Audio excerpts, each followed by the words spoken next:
El presidente de Ucrania, Volodymyr Zelensky, amenaza directamente a Bielorrusia. Lukashenko tiene solo una semana para dejar de ayudar a Rusia en la guerra, de lo contrario lo harán las Fuerzas Armadas de Ucrania. Entre los propagandistas bielorrusos, como era de esperarse, hay un verdadero pánico. Tienes una semana para que se te pase la borrachera. Una semana, una semana, una semana. Ya ni siquiera puedes pronunciar las palabras. De verdad te volviste loco para amenazar a Alexander Lukashenko. Se le ocurrió hacerlo. El presidente de los Estados Unidos de América, Donald Trump, no había regresado de Europa cuando ya había escandalosamente atacado a esos mismos líderes europeos. Insultó a la primera ministra de Italia, Giorgia Meloni, y exigió que Europa le entregue a Estados Unidos los supuestos 350.000 millones de dólares que Joe Biden supuestamente regaló a Ucrania para la guerra. Tomen a nuestro ejército, ustedes solo páguenos. El presidente de los Estados Unidos de América, Donald Trump, ya había atacado a los líderes europeos.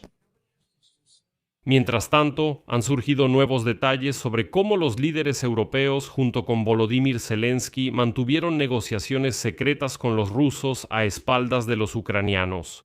Y ahora el presidente del Consejo Europeo dice que eso está bien, que supuestamente hay que dialogar con los rusos, incluso si los ucranianos no lo saben.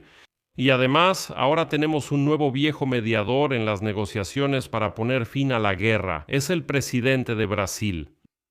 Yo soy Alexei Pechi, ahora vamos a discutir todos estos temas juntos. Así que los medios internacionales no tuvieron tiempo de escribir sobre cómo los europeos lograron convencer a Donald Trump respecto a Ucrania y Europa.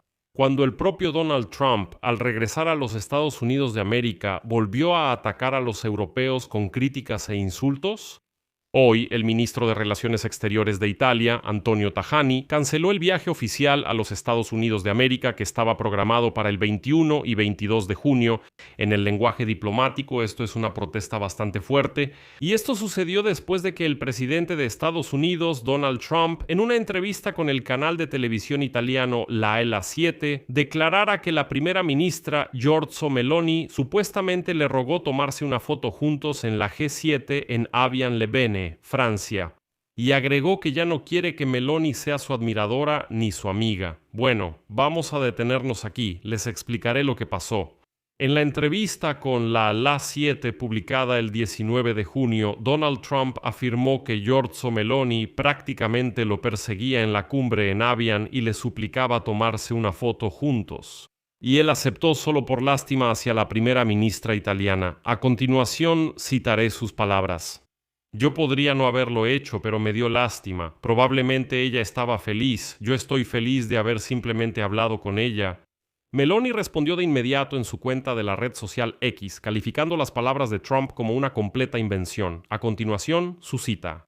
Honestamente estoy sorprendida. No entiendo por qué el presidente de Estados Unidos se comporta así con sus aliados y no es la primera vez. Es triste que Trump no muestre la misma determinación hacia los enemigos de Occidente y sea mucho más complaciente con sus líderes. Pero hay algo. Él debe recordarlo. Ni yo ni Italia nunca le suplicamos a nadie. Trump no se calmó y al despertar hoy, de inmediato publicó un nuevo mensaje en la red social Truth Social. Repitió que Meloni le pidió una y otra vez tomarse una foto con él y agregó que ella está perdiendo rápidamente su popularidad en Italia. Supuestamente, la foto con Trump le permite aumentar su popularidad. Sin eso, según él, ella no es nadie. Pero ¿de dónde viene el resentimiento? ¿Por qué Donald Trump tiene ese resentimiento y por qué ataca tanto a Meloni? A continuación citaré sus palabras, de las que todo queda claro. Su popularidad en Italia está cayendo, tal vez porque rechazó a los Estados Unidos de América, un país que realmente ama y protege a Italia, cuando no permitimos que Irán obtuviera armas nucleares. Ella ni siquiera nos permitió usar los aeródromos y pistas de aterrizaje italianos. Eso nos causó enormes problemas logísticos. Y ahora, después de que los Estados Unidos de América lograron una victoria militar sobre Irán, ella quiere volver a ser amiga para mejorar su popularidad. No, gracias.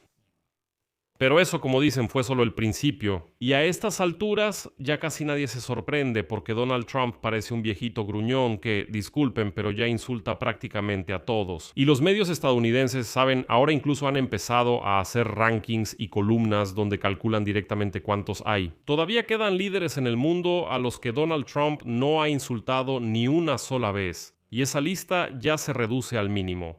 Y se van a sorprender, o más bien probablemente no, pero en esa lista de a quienes Donald Trump aún no ha insultado, básicamente están criminales de guerra, dictadores como Xi Jinping, Vladimir Putin, Alexander Lukashenko, Ali Khamenei y así sucesivamente. A ellos no los insulta, y a los aliados simplemente les grita como un abuelo gruñón y usa una expresión bastante obscena. Pero, de nuevo, eso solo fue el principio. Ayer Donald Trump le mostró a todos su nuevo primer avión presidencial. Es el mismo avión que Qatar le regaló el año pasado. Y fue frente a este avión, al que llamó la Casa Blanca portátil, donde declaró que ahora los países europeos deben compensar a Washington con $350,000 millones que según él se gastaron en ayuda militar para Ucrania durante la administración anterior de Joe Biden. Bueno, ya se ha demostrado 1,000,000 de veces que no hubo ni 350,000 millones ni miles de millones, pero dejemos ese punto de lado. Y así, hablando en la base militar Andrews, Trump dijo que en una reunión con líderes europeos en Francia les recordó la magnitud de los suministros de armas estadounidenses a Ucrania. Cito: les digo, piénsenlo, 350,000 millones de dólares en aviones, armas de todo tipo y otras cosas. Y se entregó mucho por la administración de Biden a Ucrania. Y ellos debían pagar por eso, lo que significa que los europeos debían pagar por eso, pero eso no está en sus planes. Nadie les pidió que pagaran, todo lo que tienen que hacer es decir, tomen nuestro equipo militar, solo páguenos. Nadie lo pidió. Digo, ¿por qué pagaron? Nadie nos lo pidió, señor. Estuve con los líderes europeos el último fin de semana. Les dimos 350,000 millones. Recuerden eso, aviones, armas de todo tipo y otras cosas. Y ellos dijeron, ¿por qué? Yo dije, ¿por qué no lo hicieron? Y él dijo, bueno, nadie nunca nos lo pidió. Y, según su declaración, la administración de Joe Biden simplemente brindaba ayuda y ni siquiera exigía a los aliados europeos que pagaran, aunque, en su opinión, ellos debían pagar por todo eso. Otra cita de Trump. Todo lo que había que hacer era decirles a los europeos, solo páguenos. Pero cuando les pregunté a los europeos por qué no pagaron, me respondieron, pero nadie nos lo pidió, señor. Y aquí les recuerdo que en febrero de 2025, Trump ya había criticado la falta de informes adecuados sobre la ayuda estadounidense a Ucrania, estimando la contribución de Estados Unidos en más de $300,000 millones. Luego esa cantidad aumentó a $350,000 millones. Y en ese entonces, hace más de un año, el presidente de Ucrania, Volodymyr Zelensky, desmintió completamente esas cifras, aclarando que el total, enfatizo, la suma total de toda la ayuda en ese momento para Ucrania era de aproximadamente $320,000 millones, de los cuales alrededor de $120,000 millones se financiaron dentro de Ucrania y cerca de $200,000 millones se repartían entre Estados Unidos y los aliados europeos. Al mismo tiempo, Zelensky señalaba $67,000 millones en ayuda militar de Estados Unidos y $31.5 mil millones en apoyo financiero directo. Es decir, en total cerca de $100,000 millones, pero definitivamente no 350. Y ya lleva un año Ucrania sin recibir ni un centavo de ayuda de Estados Unidos y toda la armas la compran los europeos a Estados Unidos y se la entregan a Ucrania. Mientras tanto, Ucrania y Europa han reorganizado tanto todas las cadenas de suministro que ya no están coqueteando con Donald Trump. Les recuerdo, en el episodio anterior ya les conté cómo Macron, pues básicamente declaró públicamente que sí, Donald Trump en Anchorage, Alaska, el 25 de agosto de 2025, realmente intentó pues simplemente entregarle Ucrania a Vladimir Putin, darle el Donbass, darle Crimea y así sucesivamente. Aquí muchos se preguntaron ¿y cómo pensaba Trump entregar el Donbass a Putin sin el consentimiento de Ucrania? ¿Cómo pensaba obligar a Ucrania a entregar esos territorios? A muchos les sorprendió este momento, pero lo voy a explicar un poco. Ahora la situación que se está desarrollando en Medio Oriente es muy parecida. Porque Trump, el presidente de Estados Unidos, incluyó en su acuerdo con Irán, por ejemplo, obligaciones de que Israel pondrá fin a la guerra en Líbano. Netanyahu dice, ¿qué tenemos que ver nosotros con tu acuerdo? No estamos obligados a cumplirlo en absoluto. Pero Trump patalea, se pone nervioso, se altera y dice, ¿Por qué Israel está atacando de nuevo a Hezbollah en Líbano? Yo ya dije que Israel no atacaría más. Además, en el acuerdo que Trump firmó con Irán, está estipulado que Israel debe retirar todas sus tropas del territorio de Líbano. ¿Le preguntó Trump a Netanyahu o a los israelíes si podía incluir eso en el acuerdo? No, no lo preguntó. Así de descaradamente, básicamente, es como Trump lleva a cabo su diplomacia. Pero volvamos a Europa. El asunto es que representantes de los departamentos de defensa declararon que el Reino Unido está desarrollando un armamento de largo alcance y bajo costo, que se podrá usar en Ucrania independientemente de Estados Unidos en cuanto a componentes y datos. Eso es muy importante. Se señala que en los próximos meses en el Reino Unido y Ucrania deben realizarse pruebas de 3 sistemas balísticos de las 3 empresas más grandes. Estas son MBDA, MG Engineering y Rotron Aerospace. Y en caso de pruebas exitosas, planean enviarlos al frente ya durante este año. Bueno, en resumen, la idea es crear un análogo barato del misil Storm Shadow para su producción en masa. Y ahora Bloomberg escribe que el requisito clave del gobierno en el Reino Unido es que los nuevos misiles funcionen de manera independiente de Estados Unidos. Y a diferencia del Storm Shadow, no contendrán componentes estadounidenses y no requerirán datos estadounidenses. Y aquí quiero señalar que en Londres, al igual que en otras capitales europeas, están muy preocupados por el hecho de que Trump se está retirando de Europa. Por eso decidieron, volverse lo más independientes posible. Mientras tanto, el presidente de Ucrania, Volodymyr Zelensky, amenaza públicamente a Bielorrusia y le da a Lukashenko una semana para evitar los ataques contra Bielorrusia. Pero antes de continuar con este episodio, quiero pedirles que se suscriban al canal, dejen su comentario y por supuesto le den like a este episodio. Y les cuento que en la plataforma Patreon, así como en Telegram, he creado una comunidad privada llamada PC Insight. Los invito a unirse por una pequeña cuota, donde juntos podemos discutir absolutamente cualquier tema. Yo respondo a sus preguntas. Habrá transmisiones privadas exclusivas solo para suscriptores de pago, y ahí, junto con ustedes, podemos discutir, por ejemplo, ideas para futuros episodios aquí en YouTube. Ahí también pueden hacerme preguntas personales, a las cuales definitivamente les responderé personalmente. Si solo quieren apoyar una vez, todos los enlaces y todos los datos, tanto para la comunidad privada como para las plataformas de donaciones, están en la descripción de este video. Estaré agradecido por cualquier apoyo que me den. Y por favor síganme en mis redes sociales, los enlaces también están en la descripción de este video. Ahí, por ejemplo, también publico materiales que no siempre aparecen aquí en YouTube.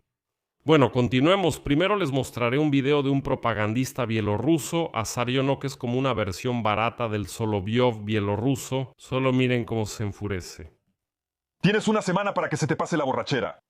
Una semana, una semana, una semana. Ya ni siquiera puedes pronunciar las palabras. ¡Ya te pasaste! Se te ocurre amenazar a Alexander Lukashenko. Eres una sabandija podrida. Alexander Lukashenko volaba bajo las bombas de la OTAN. Eso fue cuando tú ni siquiera tenías el pito crecido para tocar el piano. Alexander Lukashenko estaba formando el ejército, la defensa y las fuerzas de misiles, mientras tú bailabas para Solovyov en el primer canal, junto con Galkin. Y luego te emborrachabas, te ponías hasta perder el sentido y vomitabas. Aiga, qué desgraciado. Y eso después de que Alexander Lukashenko una vez más tendió la mano. Dijo que había que detener el asesinato de eslavos. Tú no eres eslavo, el eslavo no es una persona. Simplemente eres una sabandija, un piojo.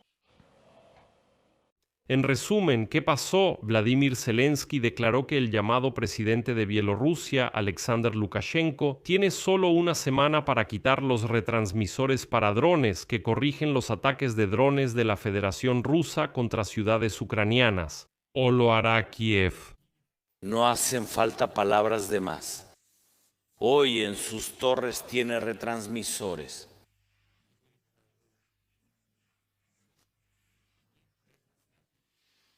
Retransmisores rusos, bielorrusos, ¿qué diferencia hay para nosotros? En su territorio, a lo largo de 2 regiones fronterizas con Ucrania, hay equipos que corrigen el fuego contra la población ucraniana, contra la población civil. Ahí no tenemos ahora un frente tan fuerte donde están Ucrania y Bielorrusia. Ahí matan civiles. Ahí están los retransmisores en las torres correspondientes. ¿Él puede quitarlos? ¿De qué sirve que diga que no quiere estar en guerra? Que quite ese equipo, que apague ese equipo.